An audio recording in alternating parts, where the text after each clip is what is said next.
Okay. Okay, welcome everybody. On your way to find a seat, just grab a sitter from the back, please. That is your source sheet for the day. So thank you. Thank you everybody for coming.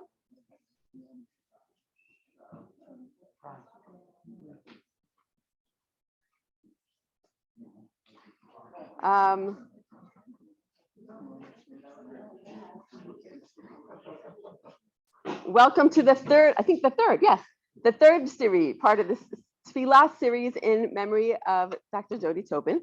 And thank you to Mark, who I don't see. Oh, okay, to Mark and the family for supporting this project, enabling the spread of Dodi's love of Tefillah and learning about Tefillah to everyone. The next installment of the Tefillah series is going to be on February 6th. It's going to be downstairs in the Ulam because it's part of our yearly fundraiser. So there'll be refreshments and it's an evening. And that will be with Dr. Yael Ziegler, February 6th. So save the date, February 6th, and it will also be in English.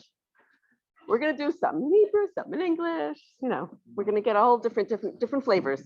But tonight we are privileged to host Rabbi Katriel Brander, who is the president and Rosh Yeshiva of the Or Torah Stone Network. Prior to that, he worked in YU in the Center for the Jewish Future and in other capacities, most significant to the Tobin family is he was the rabbi for many, many years in Boca Raton, Florida. And for me, I'm sure he's published in many places, but Rabbi Brander took part in a Tefillah booklet that we made for Dodi right at the, we didn't even know she was sick yet when we made it. It was when she left Matan Beit Shemesh, we made a nice Tefillah booklet and Rabbi Brander submitted an article for that. So to me, that's, everything else, okay, but he wrote for our. So before Rabbi Brander begins, I'd like to ask Mark to say a few words, please. Thank you. First of all, thank you everybody for being here. Tonight's it's a special night all the time that we do this, but especially for Dodi and I. Rabbi Brander was our first rabbi after we got married, and it's especially nice for him to be here and to be able to talk to us tonight about Tefillah, which obviously everybody knew was something that was near and dear to Dodi, the spreading of the light of Tefillah. I saw something very interesting this week from Rav Lundin, who spoke to us, and I wanted to share it with you before Rabbi Brander comes on. I'm talking about Rabbi Druckman, who Alav Shalom, who passed away 2 days ago. Rav Lundin said that he said the Zohar says that when righteous exist, the righteous exist after their lives, even more than they were alive. While the neshama is in the body, its influence is limited. In some, even the body opposes its influence. On the other hand, as the body goes away and we're left with the neshama, the spiritual influence of that neshama spreads more and more. In Parshat Vayechi, which describes the death of Yaakov Avinu, Chazal tell us that Yaakov Avinu did not die. Just as his zera is alive, so is he. When one leaves an imprint and a seed in the world, children, students, friends feel that influence. And that neshama continues to live with us. When one learns the teachings of that neshama and that righteous person and continues on their path, as it says in the pasuk, his lips mouth the words in the grave as though he was talking. I think for all of us in the last 4 months, we've seen this incredible spread of Dodi's Torah, and it continues to go and go thanks to the magic of the internet and the magic of modern technology. And today, having Rabbi Brander with us, I think that will further go. I just wanted to share one other thing, a personal. I thought about this. The one thing that we don't talk about on Hanukkah, which we just did, was the shamash, and how the shamash is the candle that lights up the other candles. And I think Dodi in a lot of ways, was a shamish for a lot of people, and how she was able to light up people. And we all have that ability to be a shamish for ourselves. And I think that that's what Dodi tried to put forth, that we have the ability to be the shamish, whether it's for our own families, whether it's for our spouses, whether it's for our children. It's our obligation to be the shamish and to light other people up. This is especially true for Rabbi Brander, who, when Dodi and I were first married, was one of the shamishes in our life, who helped light us up and set us out on a path. And it's with great pride and with great kavod that I ask Rabbi Brander to deliver tonight's drasha.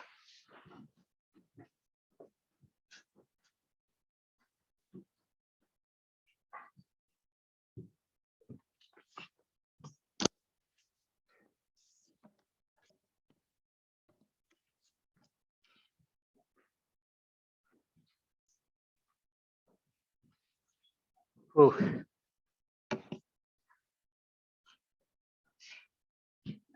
First, I want to begin by thanking Melissa for organizing this. And sometimes there's a few other things going on when you're trying to run 30 institutions. But Melissa stayed at it, and then I gave her 3 topics. And I didn't, and then I realized that the topic that she chose was actually one that I wrote a little bit about in that journal. So I'm just taking that idea a little bit further. Mark spoke about the relationship that started with Mark and Dodi and their young family in Boca Raton. It was a mutual shamish lighting. Mark was responsible to try to keep me fiscally responsible, a task that he sometimes succeeded at. Baruch Hashem, most of the time he didn't. And Dodi was much more successful in her responsibilities, and that was helping to develop the mikveh, which is 30 years old, I think, at this point, believe it or not. But there was no mikveh in Boca Raton. There was probably no need for a mikveh in Boca Raton. And together, a few of us worked very hard to create multiple institutions, and Dodi was at the core of that and many other institutions. And the Tobin family, Mark and Dodi, really inspired so many of us in Boca through not only their energy, but more importantly, their commitment. So it's really a privilege to share words of Torah. It's hard to do it in her memory. And I'll connect a little bit more to that in the middle of this year itself. So before I knew Dodi and Yibado ben Chaim and Chaim Mark, I sat in Rabbi Soloveitchik's shir. And in those days, before the internet, we would get like a little note in the summer about what he would be giving shir on. And one year it was on Menachas, not the Sefer Torah, Tefillah, and Mezuzah stuff, but the Kachim Sugyas. We all prepared for the ominous day that the semester began. And then Rabbi Soloveitchik walks in and says, I don't know why we're learning Menachas when we don't really understand what Shabbos is about. So he took like a whole bunch of time. I don't remember how long it was. It could be maybe even 6 to 8 weeks, and spoke about Shabbos. And what I'm going to share tonight is really my recollections and perhaps a little bit more embellishment of kernels of ideas that came from those few weeks of shiurim on Shabbos itself, the philosophy of Shabbos. So the first thing is, before we get into the Tefillah of Shabbos and what it represents, Shabbos itself has an extended notion. There's an extended notion of Shabbos. Every natural order of time has a Shabbos experience to it. There's the Shabbos of days, there's the Shabbos of months, and there's the Shabbos of years. The Shabbos of days we're all aware of. It's what we call Shabbos. Sheshes Yamim Yaseh melacha b'yom hashvi'i, Shabbat Shabbaton. Kol oseh melacha b'yom Shabbat, mot yumat. The standard Shabbos of days. Then there is Shabbos of months. The Jewish calendar begins in two different places. It begins in the month of Nisan and it begins in the month of Tishrei. If you count 7 months from Nisan, Iyar, Sivan, Tammuz, of Elul, Tishrei. So you have the idea of Shabbat Shabbaton hilachem ve'initem et nafshosechem. You have the idea that the quintessential Shabbos experience is Yom HaKippurim. And if you count Shabbat, if you count the Jewish calendar year from the month of Tishrei, Cheshvan, Kislev, Tevet, Shvat, Adar, Nisan, where Usfartem Lechem Macharat HaShabbat, you count the Sfirat HaOmer from the second day of Pesach in this pasuk known as Shabbat. And then you have the Shabbat of the years.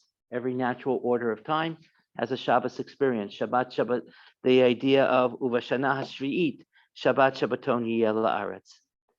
Rabbi Soloveitchik explained, and others also, that there is a notion here that Shabbos is not suggesting that the Isser Malacha, or the thing that is forbidden, is by definition something that is negative or bad, just the opposite. It's speaking about the fact that in every one of these cases, the institution that is forbidden is temporarily forbidden in order to be able to, for us to reflect upon it and to use it properly. So when we speak about the Shabbos of the days, what is forbidden is creative labor. Not because creative labor is bad, just the opposite. Creative labor is necessary. But we use our creativity to be able to change the world. So sometimes, to borrow from Heschel, we have to step out of the order of time and create an island in time in order to be able to make sure that we are using our creativity in a proper way. The Shabbos of the months, when it comes to Pesach, which is known as Shabbos, as well as Yom Kippur, there is a recognition of the fact that there's a prohibition of consumption. On Yom Kippur, it's the consumption of any foodstuff. On Shabbat, on Pesach, it's the consumption of leavened foodstuff. Although if you go to a hotel, you'll never know the difference between whether it's leavened or not. But we'll leave that for a different conversation. I remember my rabbi in Queens, Rabbi Fabian Schoenfeld Zatzal, would say before Pesach, for those of you who are staying home, I want to wish you a Chag Sameach. For those of you who are going to a hotel, I want to wish you a Chag Kasher B'Sameach. So the bottom line is that the idea is that there is a notion of there's a prohibition of consumption for us to recognize, not that consumption is bad, but the idea is that we have to use consumption in a way that allows us to be able to change the world. To consume something, to use something is fine, provided that we understand that it has to be a means through which we can engage the world. And the Shabbos of the years, which we just finished, the Shemitah year, is a cessation of our engagement with certain objects that give us power, whether it's our land, whether it's loans, whether it's other different objects. And the idea being that, again, power sometimes can be used in a transformative way, or power can be used in a negative way. And so the notion of Shabbat, of every natural order of time, Rabbi Soloveitchik explained, having a Shabbat experience is to remind us whether it is creativity, whether it is consumption, or whether it is power. The idea is they're not bad. It's how you use them that defines whether they're transformational or, God forbid, that they are destructive. Anyone who engaged with Dodi knew that whether it is her energy, the way she engaged, the way she transformed, she always used these beautiful gifts that HaKadosh Baruch Hu has given us to create positive Shabbos experiences, positive experiences in the world, and not, God forbid, something that was detrimental. Going a little bit more into depth on the Shabbos of the days, we're introduced to the idea in the Gemara in Shabbos, on Daf Kuf Yud Tes Amud Aleph. The Gemara says, Damar Rav Chanina bo v'neitze likra Shabbos kala malkata, or likrat kala malkata. Let's go out and let's greet the Shabbos. There's this idea of greeting the Shabbos. And this is codified in the Shulchan Aruch in Reish Samach Bet of Orach Chaim, that we should that Yubash Bagadav Hanaim, we should wear proper clothing, Begadim Hanaim, V'yismach B'biyat Shabbat, and be happy with the Shabbos. Kiyotze Likrat Hamelech, Ukiyotze Likrat Chatan V'Kala. As we would go out and greet a Chatan and Kala, as we would go out and greet a Melech. On this, it's interesting to note that this whole notion of Kabalat Shabbat, of welcoming the Shabbos, is a unique institution that is not found anywhere else. There's no such thing as Kabbalat Yom Tov. And I want to really get into that a little bit more. But before we get into the Machshava, let's get into a little halacha, because the halacha allows the sprouting of the philosophy. So it's interesting, the Rambam, in the laws of Tefillah, the Rambam mentions the following halacha, that there are a few things that are necessary in order for one to pray. The Rambam writes that you need taharat yadayim, you need a clean a body. The Rambam continues, kisuya erava, you have to be clothed, taharat makom, cleanliness of the place, and you need kavanat halev, you need a certain mindset. The Rambam in Hilchot Tzitzit writes that while it is not obligated for a man to wear a four-cornered garment with tzitzit, the Rambam writes, Ubishas hatfilah, when it comes to prayer, tzarich li zaher bioter, it's best to wear tzitzit, genai gadohu l'tamidei chachamim, sheyitpalalu v'hem ena atufim. It's a disgrace for someone to pray without being wrapped in tzitzit or in a talit. Rabbi Soloveitchik pointed out that the Rambam's prerequisite for tefillah is also his prerequisite when it comes to preparing for Shabbat. The Rambam writes in Hilchot Shabbat, the 30th parak, which is the parak that he spent a few weeks with us on, that there are arba devarim nemru b'Shabbat. There are four things that were commanded for Shabbat: shnayim min Torah, two from the Torah, v'shnayim midivrei sofrim, and two midivrei sofrim. When the Rambam uses the words Divrei Sofrim, he does not mean rabbinic. Rambam means Divrei Sofrim is a quasi-biblical, means it's learned out from a drasha. So when the Rambam in Hilchot Kedushin speaks about getting married with Kesef, Shtar, and Bia, he will write that when it comes to Kesef, it's Divrei Sofrim. It doesn't mean rabbinic. It means based on the limud of Kicha Kicha Mistei Ephron. But in here, when the Rambam writes in Hilchot Shabbos, the Shnai Midivrei Sofrim, two Midivrei Sofrim, he means it's a quasi-biblical. What are the things that the Rambam writes? He speaks about Zachar v'Shamar. He speaks about the need to prepare for Shabbat and the need to, on Shabbat, celebrate Shabbat. Rabbi Soloveitchik used to say that he's not worried about Jews not observing Shabbat. He's worried about Jews not observing Erev Shabbat, of not properly preparing for Shabbat. So what are the things that you have to do? So the Rambam writes, one is lerchot panav yadav raglav. You have to clean yourself before Shabbat, which is the exact same thing he says when it comes to tefillah. The next thing he writes is misatei b'tzitzit. You should wear tzitzit. Again, the Rambam writes the exact same thing when it comes to tefillah. The yoshe b'kavod rosh. He has to have kavanah before Shabbat. It's the same thing he says when it comes to tefillah. He says also, you have to make sure that you clean the house. Exact same thing that he says when it comes to Hilchot Tefillah.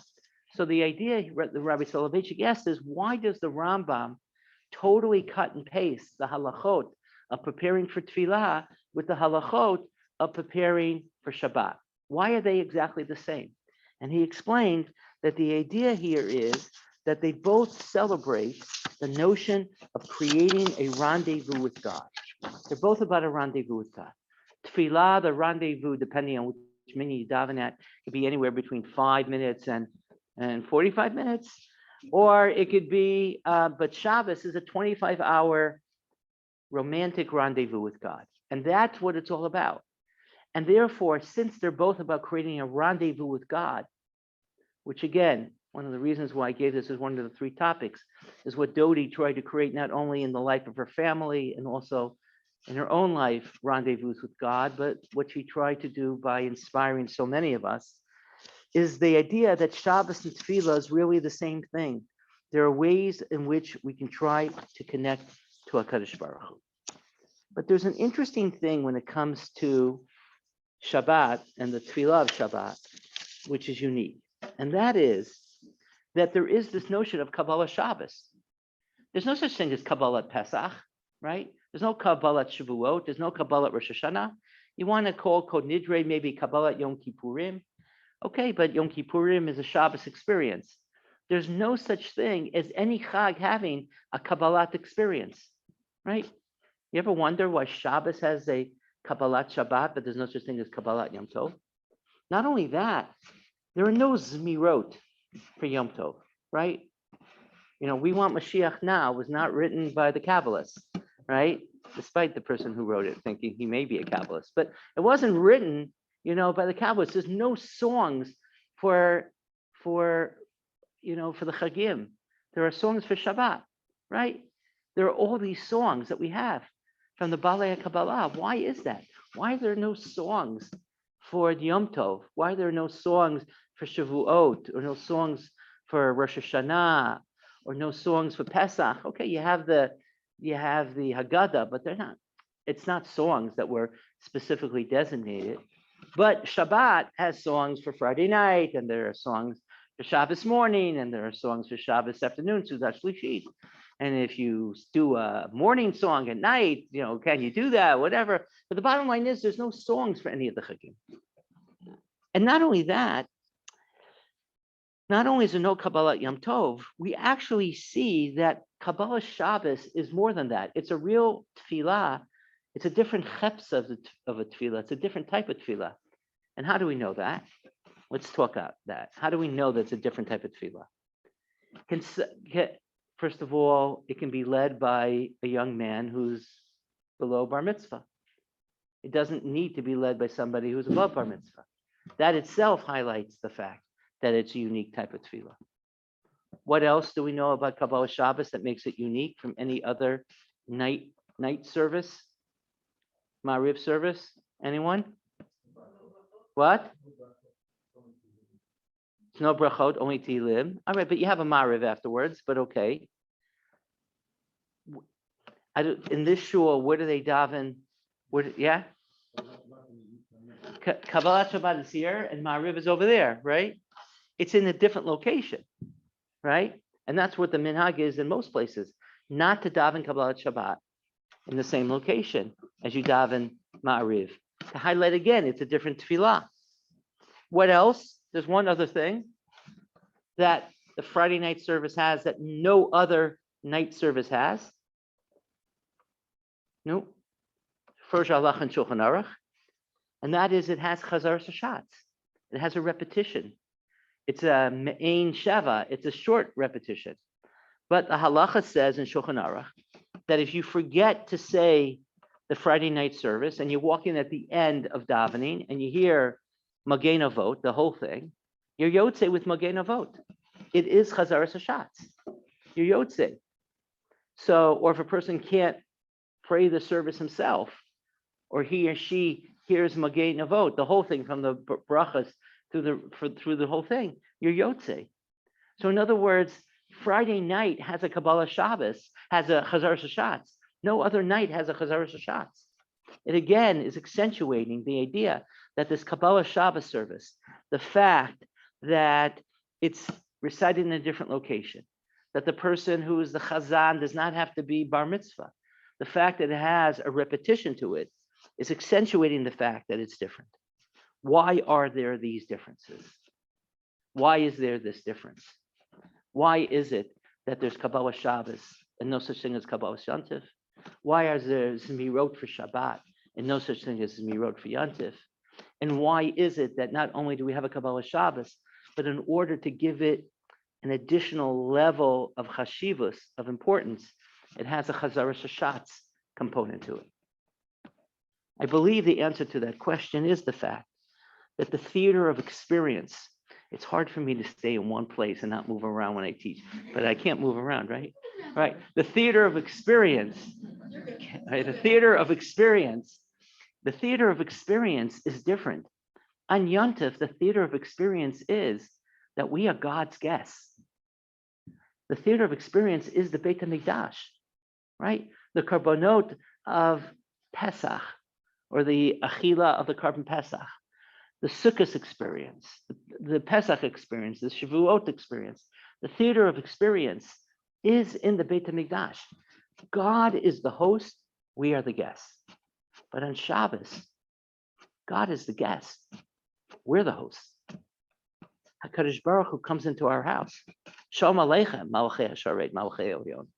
God, have a seat at our table. We are the hosts. God is the guest. Well, if we're the hosts, so then we can organize the meal, right? We can sit people where we want them to sit, and we can create Zmirot because we're the hosts. We decide the schedule, so to say, of the meal, not God. And not only that, there is an idea of us welcoming God into our home that we create, as the Gemara says, Bo'u v'neitzei likrat Shabbos. Let's go out and let's welcome the Shabbos into our homes, into our communities. That's the idea behind Kabbalah Shabbos. We are the host. We're welcoming in our guest. Our guest is HaKadosh Baruch Hu. And therefore, this idea of the fact that Shabbos has the exact same halachot in its preparation as Tefillah does is just highlighting the point, because in both cases, we're trying to create that connection. In Tefillah, we're trying to bring God into our Daled Amot for a limited period of time. And Shabbos, we're trying to do the exact same thing. We're bringing God into our lives, into our homes, into our experience. It's about welcoming God, because Shabbos is all about shleimut. Shabbos is about creating wholeness in our lives, which is what Dodi was all about, creating wholeness. And Shabbos is about creating wholeness on 3 different levels. Please hear out the first level, because it will sound a little heretical in the first line, but then we'll get into it. It's about creating shleimut, wholeness in God. It's about creating wholeness in our relationship to God. And it's about creating wholeness, shleimut, in our relationships with our family, in our relationship with ourselves. And let's develop that a little bit, each one of those. Shleimut, first of all, in God. The Gemara Megillah and Daf Chaf Tes Amud Aleph says that Tanya Rabbi Shimon ben Yochai, Omer Rabbi Shimon ben Yochai said, it's very appropriate that it's Rabbi Shimon. Let's see how much God is connected to us. Shekol makom shegalu, every place where the Jewish people were exiled. Shechina, the feminine component of God. Shechina imahem, the Shechina was with the Jewish people. The piece of the feminine component that has a certain understanding of empathy. When the Jewish people were in Egypt, God was with them. And it brings psukim to prove this. When the Jewish people were in Bavel, Shechina imahem. And when the Jewish people were returned, it says, V'shavad Hashem elokecha et shvutcha. It's V'shav Hashem, God will return, says the Gemara. Ve'hishiv lo nemar. It doesn't say you will return. It says God will return. Malamed HaKadosh Baruch Hu shav imahem ben hagaliyot. HaKadosh Baruch Hu, the Shechina, returns. And that's why, by the way, there's this idea, before we do certain mitzvot, like Sfira to Omer, or even lighting the Hanukkah candles, there's some that have the minhag of saying, L'shem yichud kucha brichu shchinte. We're about to do this mitzvah, we're about to perfect the world, and when we perfect the world, we also create unity between kucha brichu u'shchinte, between the masculine and the feminine components of God. When we change the world, when we empower the world, when we are doing something to transform the world, we also create wholeness within God. And that's also found in Mayedidut, Me'ein Olam Haba, Shabbos and Me'ein Olam Haba. And that's also found within the Tefillot. For example, if this was a Nusach Sfard siddur, so you would have Kagavna. Kagavna, in the middle of Kabbalah Shabbos, speaks about Raza de Shabbos. The secret of Shabbos is this chadata, to create unity within God, the Raza de Echad, to create unity within God, the God that has fractured himself, because we are in a diaspora experience, and therefore God is in a fractured experience. Shabbos is about Me'ein Olam Haba, when there will be complete wholeness again. And therefore, there is unity that happens within God himself. And that is also said, by the way, if you look at the Tefillah, maybe we should just open the siddur if you took it. If you look at the end of Mariv, if you look in the Zmirot, first of all, Shalom Aleichem, welcoming in God. I would say that Eshet Chayil is welcoming in the feminine component of God, not just appropriate statement to our spouses. I think it's to HaKadosh Baruch Hu. And the idea is, if you look at Haskinu Sudasa, the Zemer of the Arizal, you'll see that he speaks about this. He speaks about the feminine and masculine component of God coming together. For those of you who have the Haskinu Sudasa, if not, don't worry about it. Nizamin la hashda, we're now going to invite the feminine and masculine component of God to come together. It speaks about the Kala and the Chatan, Yechabek la Ba'ala, that God will embrace the feminine and masculine component of God will be embraced. We now invite her, the divine presence, with a newly prepared table and a fine candelabra, the Nerot of Shabbat. Between the right and the left is the bride decked with jewelry, adorned and robed. Her husband embraces her. This is God. This is the feminine component of God and the masculine component of God. This is the Shabbos experience, creating shleimus in a Kadosh Baruch Hu. And by the way, we say that in the Shemona Esrei, in the Friday night Shemona Esrei, when we speak about a Kadosh Baruch Hu, we say Elokeinu v'Elokei Avosenu Ritzevim Nuchasenu Hashem Yitzasecha Hashem Elokeinu V'Sortecha, etc., etc., etc., and we say V'Yonuchu Va. We speak about God. Va is what? Feminine. Shabbos morning, we say the same paragraph. We say V'Yonuchu Vo. We speak about God in the masculine. Mincha time, where we speak about the Messianic era, the time in which there will be shleimut, wholeness. Ata echad v'shimcha echad. God, your name will be one. There won't be this fractured. There will be shleimut. We speak about V'Yonuchu, what? Vam. It's the merging of the feminine and masculine together in the plural. There's a unity that within God that happens. There is this idea of a certain wholeness, shleimut b'HaKadosh Baruch Hu, that God imposed upon himself a fracturing of his wholeness in order to recognize the pain that Am Yisrael has when they are in Galut. And only when there is a renewal of the world order will there be also again wholeness within God. That is not a crazy heretical concept. That's a Gemara Megillah. And Shabbos speaks about the struggle to create that shleimus.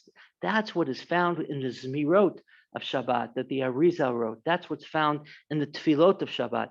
If we just take a moment to really ponder upon what we say every single Shabbos. So there's shleimut, there's wholeness in God that is created on Shabbos. We welcome in the spirit of God, the feminine and masculine component. They're sitting together at our table. But there's also shleimut that happens between HaKadosh Baruch Hu and the Jewish people. That is why many start off the Kabbalah Shabbos experience with what? What do they recite? What's the first thing? Well, before L'chut and Ranana, pre-Kabbalah Shabbos, you did Nefesh, and what else? Shir HaShirim. Shir HaShirim is speaking about the pursuit of the love relationship between God and the Jewish people. That's what it's all about. It's a romantic love story between God and the Jewish people. Rabbi Soloveitchik was very against it being translated because he wanted it to stay in this idea that it should be, it should focus not on, we shouldn't think it focusing on a two human beings pursuing each other, but rather God and the Jewish people. They're struggling to find their love for each other. They're struggling to work out their relationship. One knocks on the door, the other doesn't answer. And sometimes that happens in the relationship between God and the Jewish people. And we start with the Shir Hashir. And that's what happens basically with the lights. We light a minimum of 2 candles on Friday night. 2 candles on Friday night, one represents God, one represents the Jewish people. And we work to unifying God and the Jewish people so that on Motzei Shabbos, when we recite Kiddush over the week, which is what Havdalah is all about, the prerequisite is that you have to take the 2 lights that you started off the Shabbos with, the minimum of 2 lights, and you have to merge them together. If you have 2 distinct lights on Saturday night, that's not Havdalah. They have to be merged together. There's this idea of creating a union between God and the Jewish people. And we see that in a lot of things. For example, Lecha Dodi. The custom is what with Lecha Dodi? To use how many nigunim of Lecha Dodi in Lecha Dodi? 2. One representing God, one representing the Jewish people. It's Lecha Dodi. It's a song of 2 lovers trying to come together. Each nigun represents a different party in the pursuit of the other, God and the Jewish people. And again, if you look at the Zmirot are really key to look at because they really give you an insight. It speaks about the fact that the challahs, for example, the challahs on Yantif are normally what is the shape of the challahs on Yantif? They're what? No, rectangle. I think that's no. I'm talking about the Yantif ones. The round. Thank you. The round ones because they represent the crown of God. They represent the idea that that's what the Chagim is all about. But on Shabbat, they are braided, and the Arizal in his Haskinu Sudasa speaks about the braiding. And he explains that the braiding is, again, we for those people who recite these mirot, we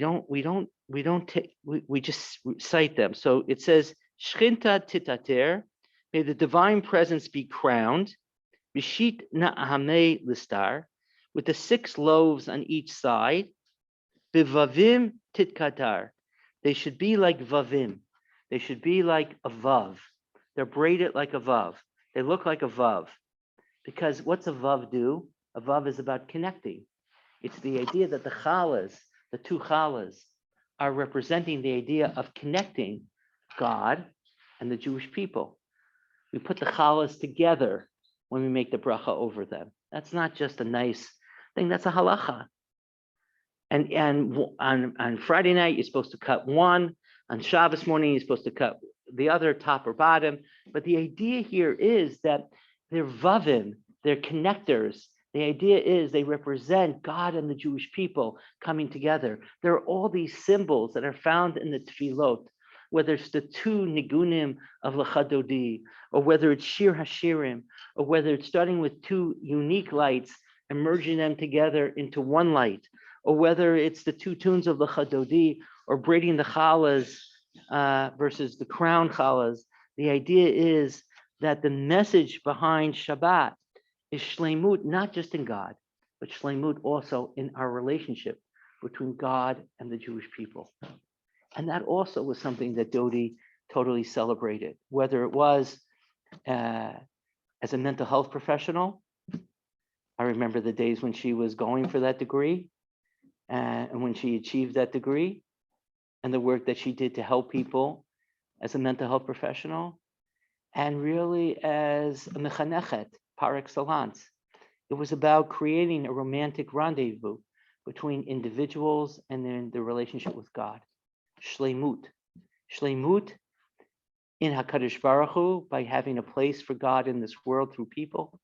Shleimut between God and the Jewish people by inspiring Jewish people to create a rendezvous with HaKadosh Baruch Hu.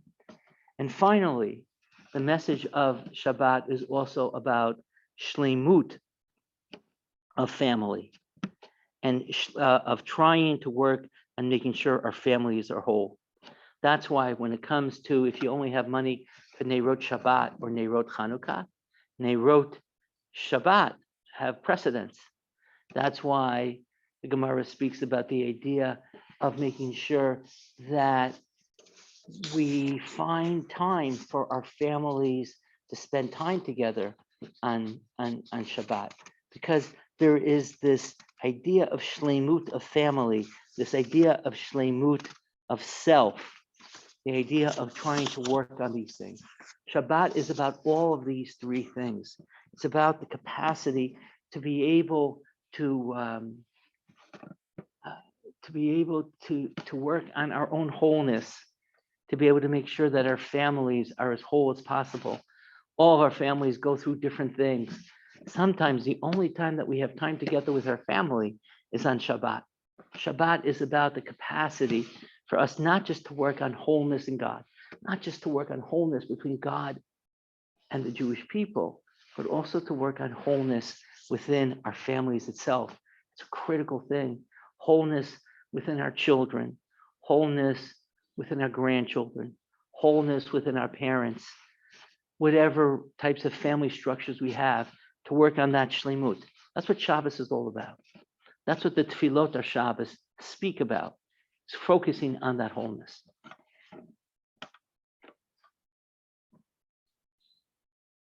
When I think of Dodi, I am reminded of an idea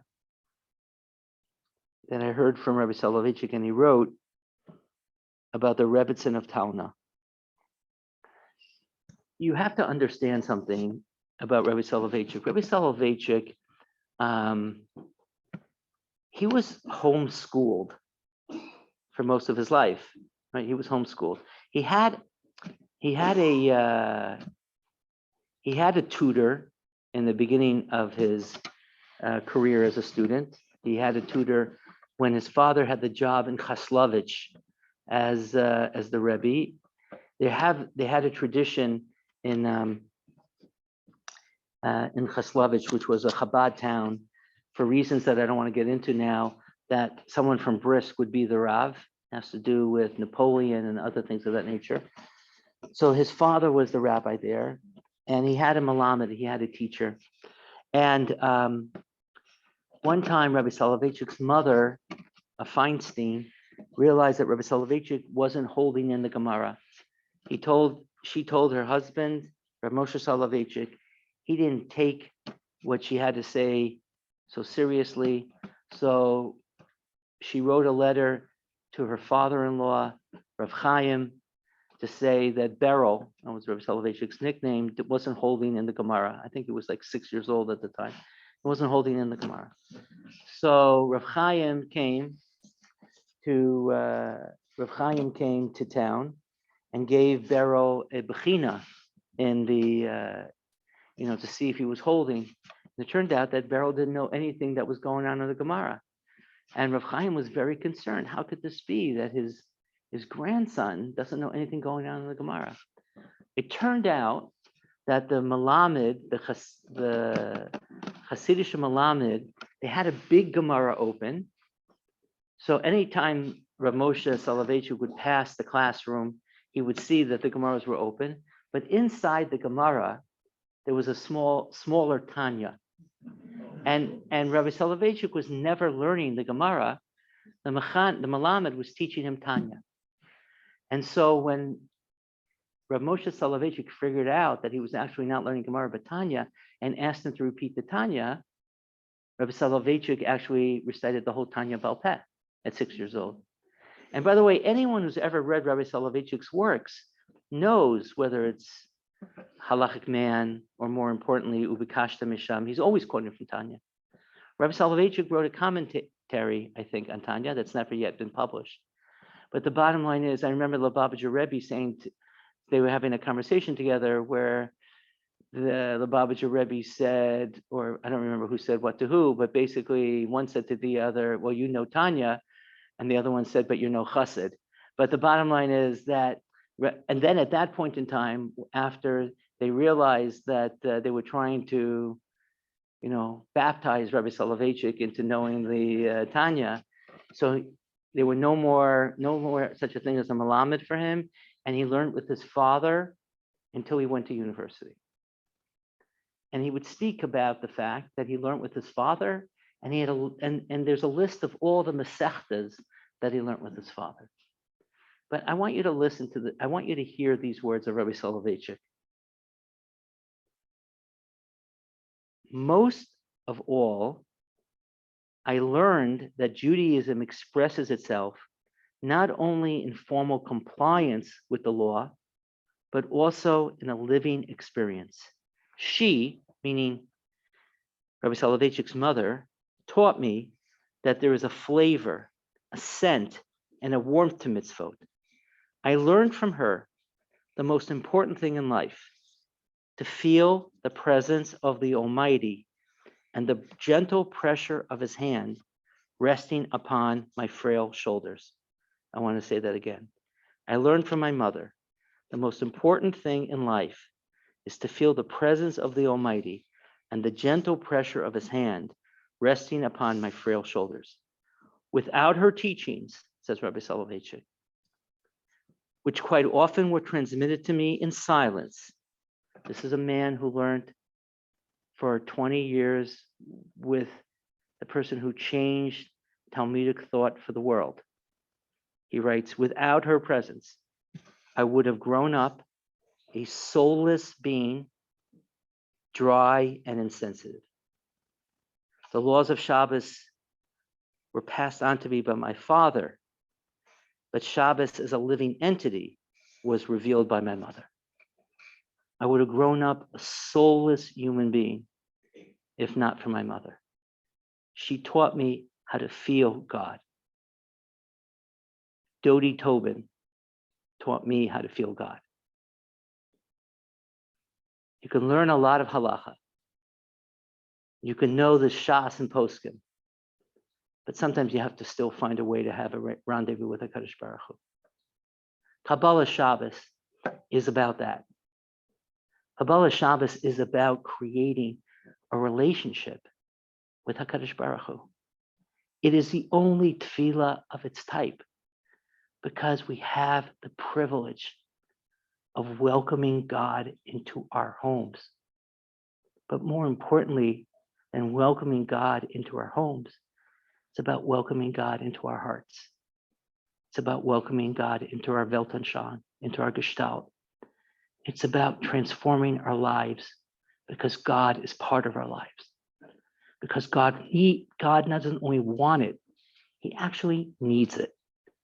And it allows us to become better people and his ambassadors in this world. We can learn halacha from today to tomorrow, and it's critical. Without it, we have nothing. But we also have to find a way not to be soulless. And there are those rare people who teach us what it means to have a soul. And we have to hold on to that. And by doing so, those individuals continue to live on, and we continue to be better people. Thank you very much.